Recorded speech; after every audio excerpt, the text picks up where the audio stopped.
கர்த்தருடைய பரிசுத்த நாமத்துக்கு ஸ்தோத்திரம். இன்னைக்கான வேத பகுதி பார்க்கறதுக்கு முன்னாடி நேற்று நம்ம வீட்டில் கிட்டே வினாவுக்கான வீடியோ இன்னைக்கு நம்ம பார்க்கலாமா? சுத்தமான இருதயம் என்பதன் அர்த்தம் என்ன? இதுக்கான பதில் உண்மையும் பரிசுத்தமும் உள்ள மனம். சரி, இப்போ நம்ம இன்னைக்கான ஒரு சின்ன வினாவை பார்க்கலாமா?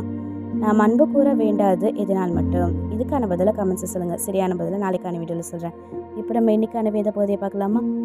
1 யோவான் 3ஆம் அதிகாரம் 18ஆம் வசனம். என் பிள்ளைகளே, வசனத்தினாலும் நாவினாலும் அல்ல, கிரியையினாலும் உண்மையினாலும் அன்பு கூற கடவோம். Dear children, let us not love with words or speech, but with actions and in truth. 1 John 3:18. இது நம்ம ஒரு சின்ன கதையாக பார்த்துடலாமா? ஆனான்ற சிறுமி எப்பவுமே அவன் தம்பிக்கிட்ட நான் அவனை ரொம்பவே நேசிக்கிறேன்னு சொல்லிட்டு சொல்லுவாளாம். ஆனால் அவன் தம்பி உதவி கேட்டாலோ இல்லைன்னா விளையாட வர சொன்னாலோ அவள் பல நேரங்களில் கவனிக்காமே இருப்பாளா. ஒரு நாள் பள்ளியில் சில மாணவர்கள் டேனியலை கேலி செய்தாங்களாம். அவன் ரொம்பவே சோகமாக வீட்டுக்கு வந்தானா. அவன் அமைதியாக அறையில் உட்காந்து அழுது கொண்டு இருந்தானா. ஹானா அதை பார்த்தாலாம். முதல்ல கவலைப்படாதுன்னு சொல்லிட்டு போக நினைத்தாளாம்.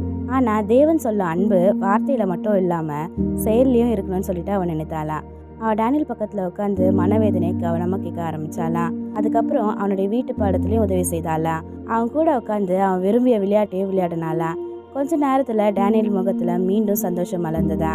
அந்த இரவு டேனியல் சொன்னானா, அக்கா நீ என் கூட இன்னைக்கு இருந்ததுக்கு ரொம்பவே நன்றின்னு சொல்லிட்டு சொன்னானா. அப்போதான் ஹானா உணர்ந்தாலாம், உண்மையான அன்பு வார்த்தையில் மட்டும் இல்லை, அன்பான செயல்லையும் உண்மையிலையும் இருக்குன்னு சொல்லிட்டு. ஆமேன்.